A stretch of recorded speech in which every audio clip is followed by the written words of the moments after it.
So I'd target him. Um, Chris Godwin is another one. He's more in the wide receiver 30 kind of range. I think he could finish like a mid tier wide receiver too. They're moving him back to the slot. They got a McVay disciple to call the plays now.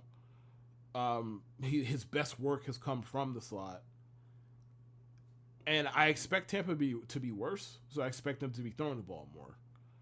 So I like Chris Godwin where he's going. Nobody's going to be excited to click Chris Godwin's name on draft day. I understand that, but I think I think him going where he is presents a presents potential value, and a guy who also, like, if you're playing in a league with flexes, however many flexes, and they count points per catches, your flexes should probably be pass catchers, namely wide receivers, unless you just land on two elite tight ends somehow. Which, I mean, that's possible, no doubt, but I think the likeliest outcome that you should be looking at is wide receivers for your flex spots. So Chris Godwin as your flex or one of your flexes, I think you could do a lot worse.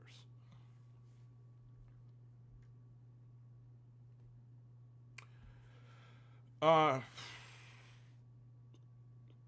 Deontay Johnson's another one. I know people have been kind of let down by Deontay for like 3 years now. I get it largely because let's call it spade a spade. The Steelers' offense has been a mess. He's elite at getting open.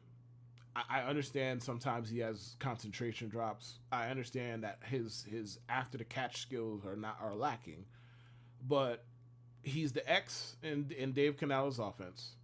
He probably is going to get peppered with fucking targets.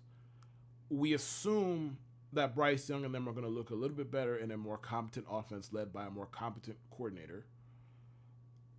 I don't think if he plays the full season, I don't think there's a way in hell that he doesn't exceed value because he's going at like wide receiver 36 at the moment. I think he is if he plays the whole season and all that, I think he's at worst a back end wide receiver too. So I think that's a value that presents itself, and you can start him in your flex spot.